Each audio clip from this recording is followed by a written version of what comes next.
Good day, everyone. I'm Ron Hawkins. I'm the Director of Industry Relations here at SDSC, and it's great to welcome everyone to another Zoom-based breakfast meeting. And so, well, I would say at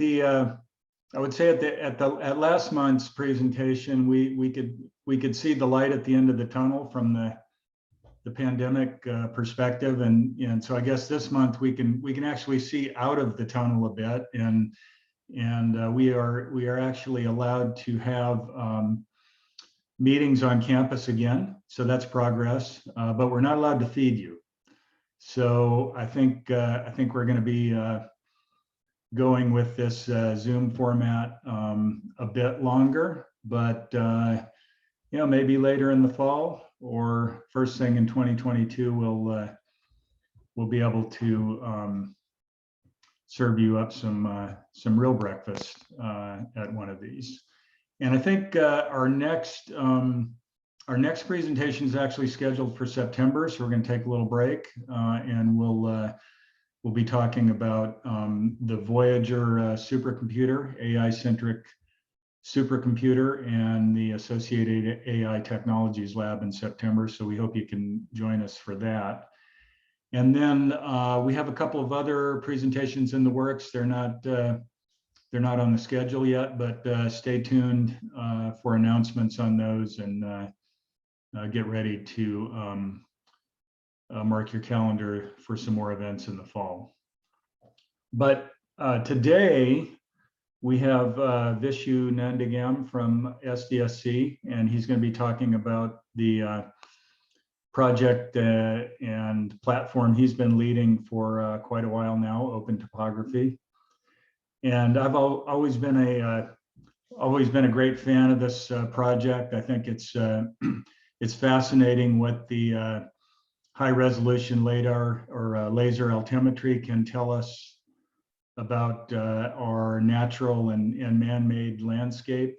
And it's just really cool to see the data products and visualizations that come out of this. And Vishu's been very focused on serving his science users over the years, but I think there's a lot of commercial applications as well, and that's kind of why we wanted to expand the reach of this in terms of the people we're talking to, and feature it at the technology forum. So with that, I will hand it over to Vishu and let him talk about the data serving and computational infrastructure he's built for this LiDAR data. Vishu? Yeah, thank you, Ron. Can you all hear me? Yes. Loud and clear. Yeah, okay. Yes. Yeah, thanks for this opportunity, and also thank you for Susan and Cindy for organizing this. Let me start by sharing the screen.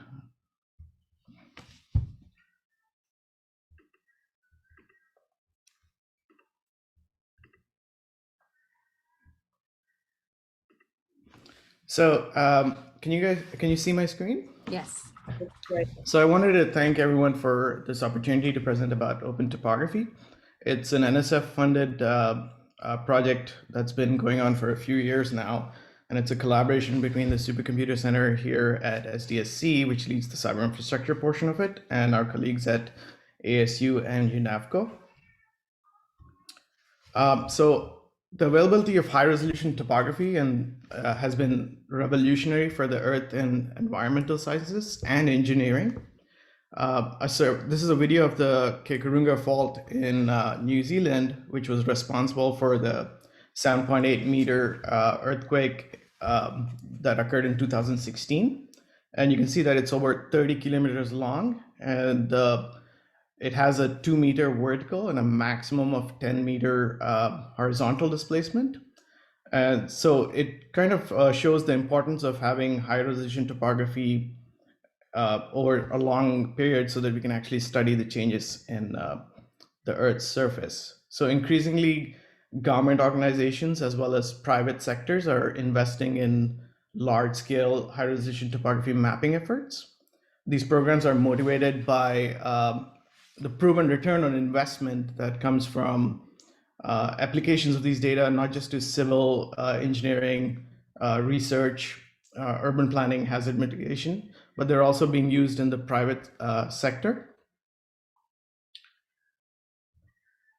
So in terms of collection platforms, they can vary from ground, mobile, low altitude aerial, which is low altitude aerial, which is drone, or high altitude aerial, which is mounted on a plane, or even be space-based. LiDAR is the most frequently used technology to collect very high resolution topography data in the meter to centimeter sample. When I say LiDAR, I think everybody is familiar with it, but it stands for light detection and ranging technology. It's based on a scanning laser combined with both GPS and inertial technology. And the end product is a 3D point cloud representing the terrain. So when it's mounted on a plane, it's airborne LiDAR. It's the most popular method. When it's mounted on a terrestrial scanner, it's mostly used for smaller area data collection and especially popular in archaeology.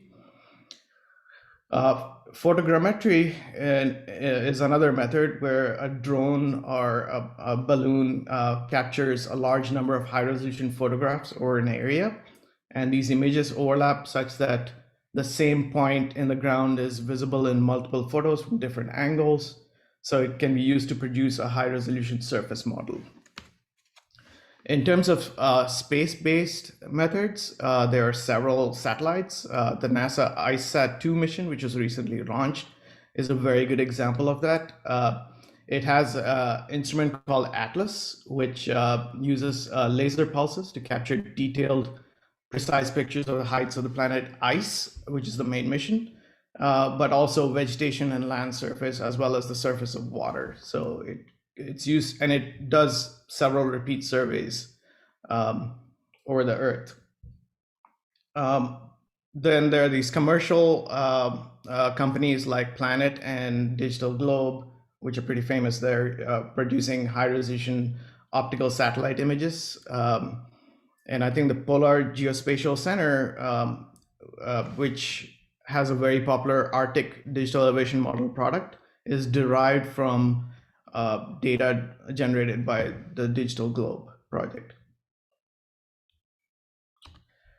So in terms of LiDAR, photogrammetry is giving it's only giving a digital surface model. Resolution of space-based imagery is still not there in terms of research-grade data sets. Space-based LiDAR, like the one on ICESat-2, is really good, but it's only doing profiling at this point. So it's just going in a straight line, getting a profile. LiDAR is still the preferred method for producing detailed maps of the landscapes due to their order of magnitudes improvement in topographic accuracy. This is especially true in cases where there's vegetation, and I love this slide because it gives you a good example of the power of LiDAR. So you can see the slide where there's a lot of vegetation. With LiDAR, you can actually do virtual deforesting and see the landscape under it. So you can actually say remove all classification that belongs to vegetation, and then you start seeing the surface of the Earth under that, and then you can start identifying faults. You can also start looking at vegetation, which has its own applications in ecology, biomass, fuel for wildfires, and a lot of other applications. So another cool factor is temporal repeats. Once you have repeat surveys over the same area, you can actually start conducting 4D analysis to measure change on the Earth's surface. This is an example of the Kilauea volcano datasets that's available in OpenTopography. So as cool as LiDAR is, it's still the massive volumes of data associated with high-resolution topography datasets are still a big cyberinfrastructure challenge, not just in storing and accessing them, but also processing them. So back in 2009, we started this OpenTopography project funded by the National Science Foundation, which democratizes access to all these topography datasets, high-resolution topography datasets, including those derived from LiDAR, photogrammetry, as well as satellite, like NASA's SRT and datasets. We also provide a tiered access to data from raw point cloud to products. And since we're based at the Supercomputer Center, we also provide processing capabilities because they are all very compute intensive, not just given the size of the data set, but also the density and complexity. So it was founded in 2009, as I said, supported by the NSF. Right now, we're in the 4th iteration. It's funded by NSF, EAR, Geo, and GLD, Geoinformatics. It's a collaboration between Cyberinfrastructure experts here at the Supercomputer Center, as well as domain experts at ASU and UNAFCO. So in words of our new incoming interim director, anything worthwhile is always done in collaboration, and this is true of OpenTopography. We kind of rely heavily on our domain experts because you can bring technology, but without the domain experts to guide us, it's not really helpful. So in terms of data, what we provide, one of the challenges to providing data products is addressing the varying needs and experience levels of the user community. We have some users who are just satisfied with a high resolution topography map and have no experience with GIS. And then we have other users who want to interrogate the raw point cloud data itself, and they want to manipulate it, change the parameters, and generate other derived products. So we address this by providing a range of data products from easy to use Google Earth files to raw point clouds. We also provide a variety of access mechanisms for these data sets. We want to lower the barrier of entry to new users, but we also want to cater to the advanced users. While most users access data and services through the OpenTopography portal through very slick guided web map interfaces, others prefer to programmatically access the data through APIs or bulk downloads, especially cloud optimized formatted ones for generating more efficient workflows in the cloud itself. So in terms of OpenTopography core services, it obviously starts with the data which we host and some of which we federate, and I'll talk more about that down the road. We do point cloud data filtering and subsetting, as well as raster data subsetting. So depending on which publication you look at or which article you read, you'll see that data scientists and researchers spend a significant portion of their time wrangling data, which is like cleaning, organizing, finding, cleaning, organizing, then conducting science. So it's usually ranges from anywhere from 60% to 80%, some of which is exaggerated, but you get the idea. So we do a lot of things early on where we actually take away all this work for the research community or end users. So everything is well documented, including the spatial projections and all those things. Challenges are removed early on. So you have these core services for filtering and accessing the data. Then you have other core set of algorithms, that processing algorithms that we provide. You're able to customize digital elevation models using a variety of algorithms, include the tinning or local gridding method that we developed in-house to create raster grids from point clouds. Then you have the canopy height models to calculate the height of trees and other structures over ground, and that's applicable in forestry applications. And then you can also generate hillshades with the preferred illumination angle from the sun, so you can visualize it better and also produce KMZs. We also provide the capability to visualize the 3D point cloud in the browser, and along with tools for measurement. And then for those data sets with repeat surveys, we also have differencing capabilities. So we have vertical differencing, which measures the landscape by differencing digital elevation model to see topographic change from processes including urban growth and wildfires, for example. Then we have 3D differencing, which detects not just the horizontal and vertical change, which is especially useful when you have things like earthquakes, landslides. And then we have tools that are used by the hydrology community to calculate the flow paths and other analysis. So algorithms can vary in the degree of resources needed to run. Some are very computationally intensive. So if you notice that the 3D differencing and the hydrology algorithms are in red, that shows that they're very compute intensive. and need the appropriate resources to run. So that kind of segues into our high-level architecture diagram. So we employ a standard 3-tier service-oriented architecture, which is the application tier, the middleware services tier, and the infrastructure tier, which is split into data and computational resources. So as mentioned in the previous slide, some algorithms like TAU-DM are highly compute intensive. So we leverage resources here at the San Diego Supercomputer Center, like the Comet supercomputer. Right now we're porting it to the latest supercomputer here at SDSC, which is the Expanse. So we also allow for federated services. So a good example of this is the global solar irradiation and EMT, effective energy and mass transfer algorithm that was developed by Tyson Sweetnam at Cyverse. So he developed and ran this and maintained this on the Open Science Grid, and then we were able to integrate it into the workflow. I think this is also important in the sense that some services can be maintained and developed independently and not have to rely on OpenTopography staff to make these updates and do that. So it's highly distributed. We also leverage a lot of SDSC resources. So we have the SDSC storage cloud. We also leverage, it's not here in this architecture diagram, but we also have a Cumulo SDSC provided Cumulo storage, which allows S3 API access to the datasets. One of the other things that's not here is also our distributed data that's in AWS S3 storage. So we're kind of experimenting with that right now, sort of an A/B testing where certain data sets go to AWS S3 to pull that data in. So we do a lot of A/B testing mainly for benchmarking purposes and see if it's feasible. Start with a few things. So if you're accessing certain data set in the backend, we're actually going to different resources and see which is more feasible.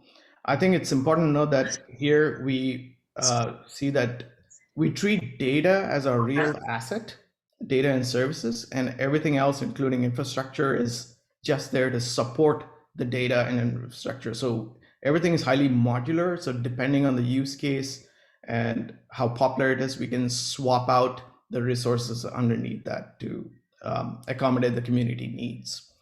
One of the other things in data, in the data layer and the infrastructure part of it is that we also reach out to data that's in other sources. For an example is GMRT datasets, which is a global data set that includes bathymetry data. We actually reach out to data that's residing in other things, as well as USGS 3-type datasets, which I'll talk more about in the further slides. We reach out to S3 to pull that data. So everything is very highly distributed, so we're not stuck maintaining and storing all the data. And then there's the infrastructure tier. Then there's the middleware services tiers that provide access to the infrastructure tier, and then we have the application tier, which includes the OpenTopography portal, as well as our API interfaces, for example, which we have well documented through Swagger API, through standard API-based access, where our partners can access the data, as well as end users. So as I mentioned, a majority of our users access OpenTopography data and services through our web portal. It's very it's a very user-centric interfaces where we had to go through multiple iteration based on feedback from users. So it is very important for us to have a very user-friendly interface, mainly because we want to get more users to use this data. And I think these kind of iterations, having a constantly iterating UI is important as technology progresses and we incorporate new things. So users come in through the portal, they can find the data that they want through a map-based UI. So we have, once they select an area that they're interested in, it gives you a list of all the data sets that are there in that region, as well as the data formats that you can process the data with or access the data. Each data set contains a landing page with very detailed metadata, including spatial projection, it gives proper credit to funders and collectors, which is very important for um, future, I guess, even for the collectors to go back to their funders and say, hey, these data is being used. We also have citable digital object identifiers and persistent URLs that support publications of this data and keeping track of usage. So once a user comes to an area of interest or data set they're interested in, they can do a spatial selection for the data set. They can also customize, they can also determine what output formats they want the data in. They can customize parameters for all the algorithms that I talked about earlier. So everything is very highly customizable. And everything, once they select all their algorithms, they submit it. And everything is run in real time. So as soon as you press submit, you're reaching out, farming across where this data is. You're getting the data, you're processing it, and it gets back the results to the end user.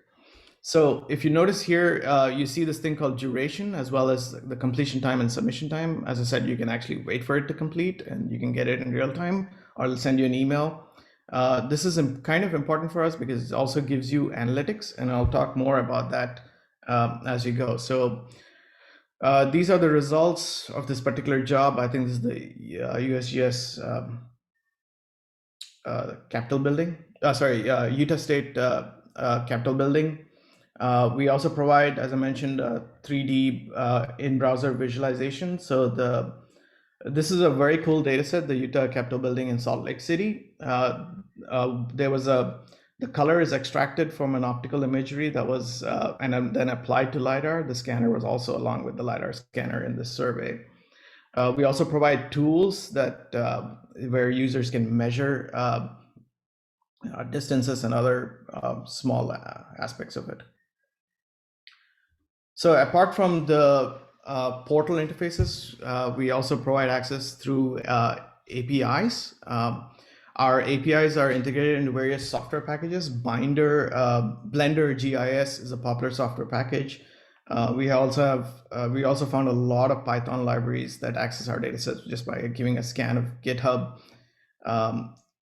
There's several packages that several Python as well as R packages. I think USPS Elevator program also pulls data from us. And then we also have bulk download access, especially in the COG format. So COGs, this is a recent addition.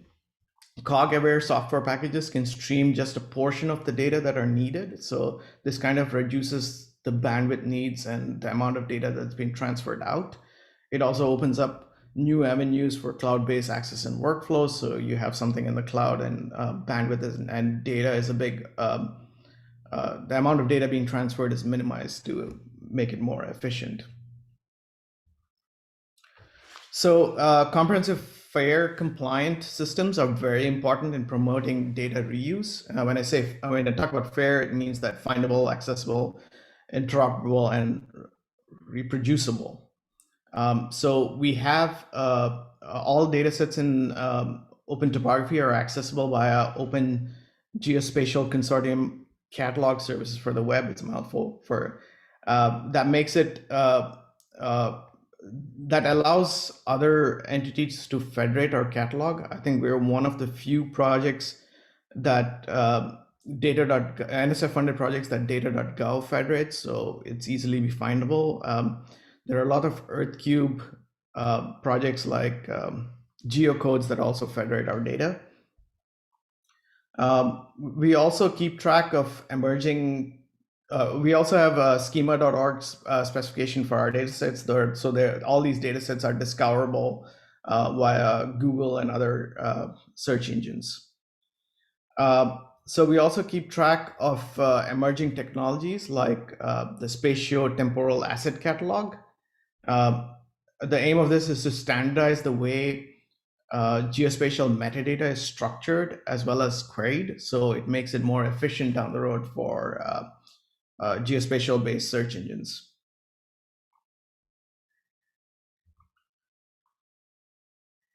Oh, there you go. Okay, so so OpenTopography is a nature recommended data repository. It's also FSP, which is fundamental science practices acceptable digital repository for USGS. We actually have a lot of partnerships, MOUs, and agreements with our data providers like NCOM, USGS, and NASA datasets. But with decreasing costs of high-resolution topography data collection via methods such as photogrammetry, a lot of researchers are collecting data, which is very valuable in the sense that these are called, we call them the long tail of data sets. These are small or moderate in size, but are still very valuable to make available to our research communities, particularly. In order, they still face a challenge to make these data sets widely available and discoverable. So we created this thing called the community data space, which allows these data sets to go through the same operations that we do with our major data provider data sets that we get from our partners and collaborators. So they undergo the same data lifecycle operations that promote and make these data sets accessible. They're discoverable through data.gov, all the major search engines. They also get a digital object identifier, and then we can track all these publications. And the community also benefits from this and the availability of these data sets. So we made some very early good decisions, I would say, in this thing to capture metrics from the very onset of the project. And these have been very helpful for us. When I talk about analytics and metrics, I'm not talking about the visits, the number of visitors and all that stuff, because you could always say, oh, OpenTopography gets 20 to 30,000 unique visitors per month, but it doesn't make any. There's no benefit to us. So we wanted to think deeply about what is the metrics that we want to collect that will be beneficial not just for us, but also in reporting and improving our services. So we collect, there's obviously the number of portal jobs per month, which has been increasing, and that corresponds to the increase in not just the data we make available, but it's seen a rapid growth.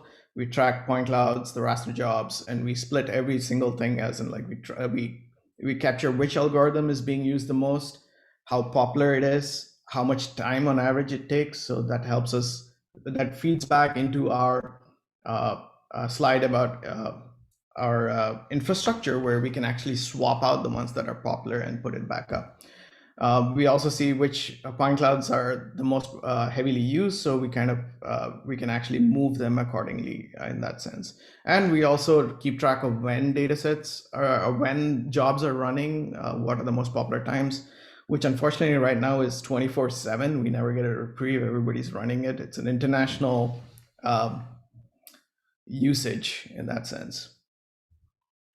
So what can we learn from all these insights? We have over 180K custom point cloud jobs, 7.3 trillion returns, and we have 145,000 users and growing that have actually run custom jobs on our portal.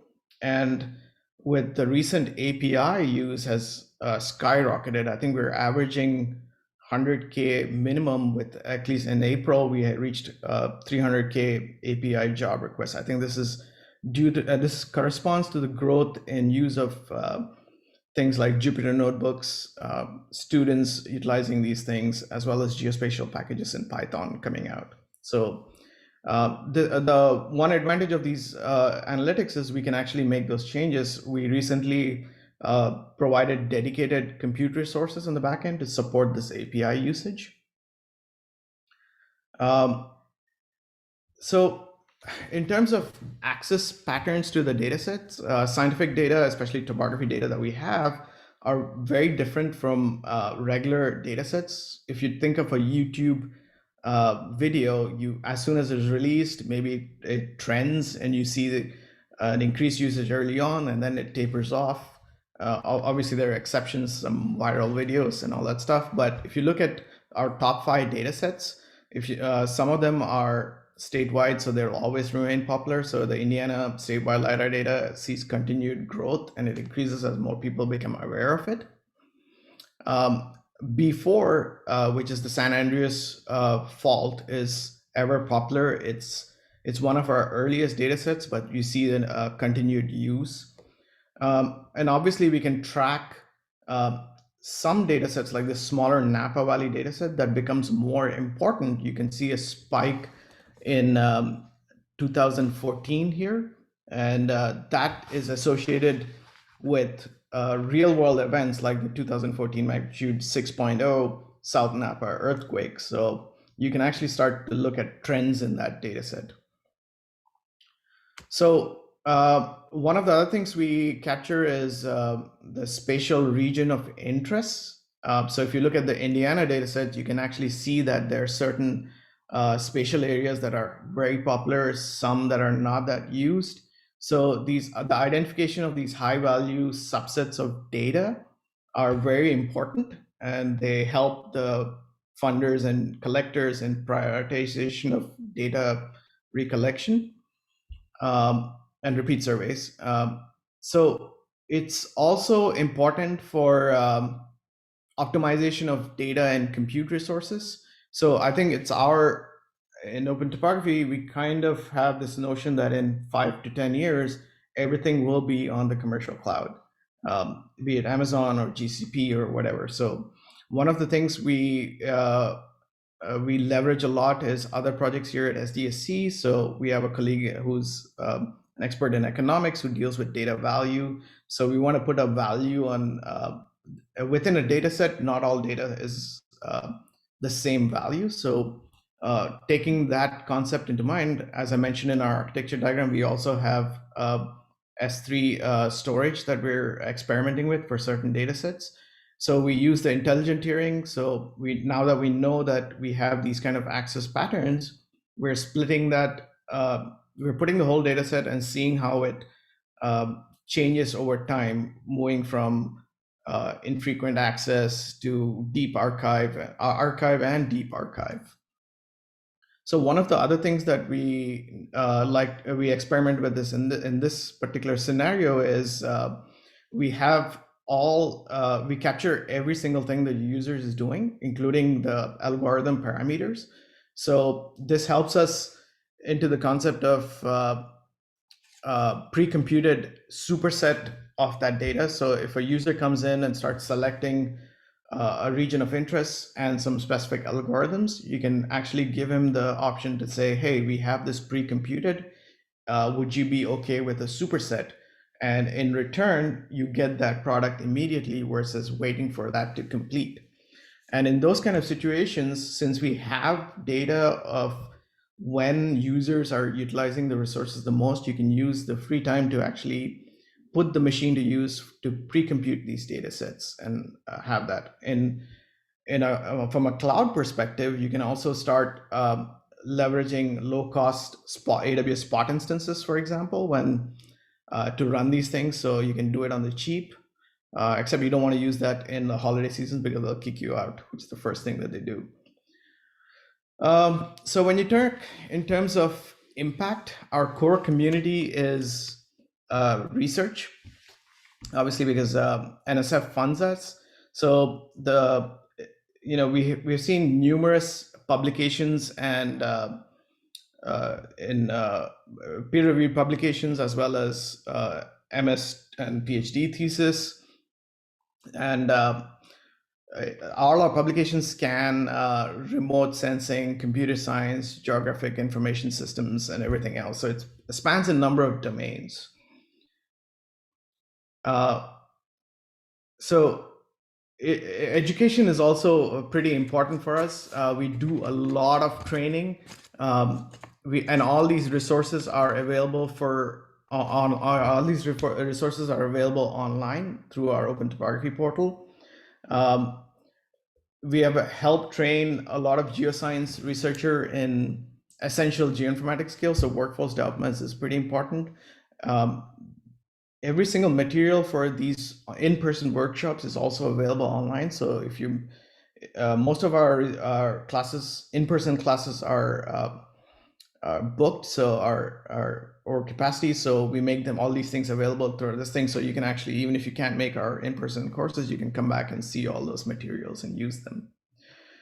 So during the pandemic, last year has been pretty challenging, so we started shifting to online resources because we can't conduct everything online. Everybody's at home. We started a new webinar series. We started creating educational content for virtual hands-on skills that are a critical part of geology education. And I think we were featured in the Cask magazine for one of these things developed by Chelsea Scott or at Azurna, one of our domain specialists. And our impact to data providers, obviously you can see the benefits for end users, but when we talk about data providers, I think this is our value proposition, which is that we increased the utilization and impact of the data by providing an efficient and easy to use platform for data distribution. So in terms of the amount of partners and collaborations we have a lot of service agreements in place that make their datasets available. A few examples of these are the Indiana Geographic Information Council, which is our most popular dataset also. We have partnerships and agreements with PG&E, World Bank for one of the Haiti earthquake relief datasets. We also partner with Land Information New Zealand for their countrywide data. And I'll talk more about those individual use cases. So our most popular dataset, which was the 2011-2013 Indiana statewide LiDAR, this was actually supported by several Indiana agencies, which pitched in to make their data available through OpenTopography platform. And it's been highly successful. There are almost like 40,000 custom jobs run by over 5,000 unique users. And it's seen diverse use cases beyond academia, from the state government, engineering and surveying companies, agriculture, water management, energy utilities, to name a few. So this was a very nice testament given by Phil, who represents the Indiana Geographic Information Council, in a podcast about geospatial issues for states. They've seen the impact of OT early on, that they're actually coming back and for the repeat survey, they're thinking of using OpenTopography for that, especially to take advantage of the differencing capabilities that are available in OpenTopography for change detection, both vertical and 3D. So another example is of an entity that's using OpenTopography for their data distribution is Land Information New Zealand. It's a very ambitious nationwide LiDAR program that spans over 5+ years, multi-million-dollar project. And it's a testament to OT that they chose us as their data distribution platform for their point cloud datasets. I'd like to think of our platform as also agile platform. We're constantly evolving. So I think that's one of our incentives for people to come here, that they see that new technology is being constantly added. This also has been pretty successful and it's ongoing. So as new data sets become available, they'll be made, the point cloud data will be made available through OpenTopography. So this is another, the custom dashboards are also very important for data providers. So as I mentioned, we collect a lot of analytics, very granular analytics, so people can come in and see how their data is being utilized. Everything from number of users, number of jobs, who the top domains are, as well as the average runtimes per job and other stats that they may or may not be interested in. Especially the usage is important, so they see all that. So we also have novel uses, especially in the gaming industry. For example, World Machine and Unreal Engines are the two most popular terrain analysis for gaming. They use a lot of our APIs to pull in data into the engine. We have applications in 3D printed topography terrains, and then there's also this art that's you use to topography in art, and he's this was recently featured in Headspace by a very creative person called Dom, who is very popular in creating art from topography data. So the USGS 3D Elevation Program is a public-private partnership initiative. The goal of this is to acquire nationwide LiDAR by 2023.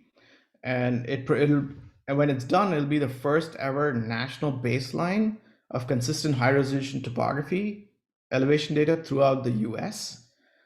This shows the current status map of the coverage. And I think I mentioned, it's going to be done by 2023. The hope is it's still done. So USGS has made the 3D LiDAR point cloud data available through an Amazon S3 user paid bucket. So we were thinking about how to leverage this data and make it available to our users. So in 2020, USGS actually partnered with Hubble Inc. and Amazon to create a public bucket that contains a portion of 3D data in a format called entwine.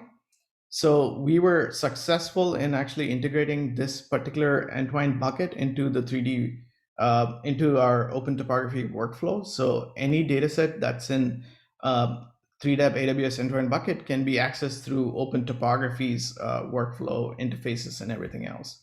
Currently, it's available only to US-based education and research community. So if you have a .edu domain, you can access the data through OpenTopography. But we are also looking into expanding access to all users.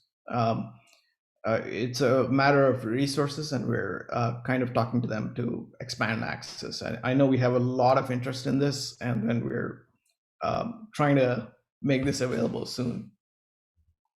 So in terms of coverage area, you can actually see this. USGS datasets are depicted in green and OT datasets in red. This just boosts our holdings to close to 30 trillion LiDAR returns, covering the majority of US, and it's constantly being updated. So this is very cool for us also. So it's very exciting to see all this data. So in terms of future work, we're also looking obviously at the cloud migration. We're also leveraging a lot of resources like the new Expand supercomputer. We're trying to do big data computations. For example, the change detection for statewide data sets. This is an example of the St. Joseph County. It's being led, the whole 3D differencing, the differencing algorithms are being led by Chelsea Scott at ASU. Apart from change detection, we can also do big compute with hydrology analysis for larger areas. And a few other things, including the other things that we're also working on is data provenance, maybe using blockchain technologies. So users can, that'll help when you talk about FAIR, it'll help in the reproducibility aspect. So that's it for my presentation. You can see it's at opentopography.org. You can always email me with any questions. And we also have publications, which is 0 to Trillion. It talks more about that. And last thing, I'd like to acknowledge our funding from NSF, which we always appreciate. Thank you.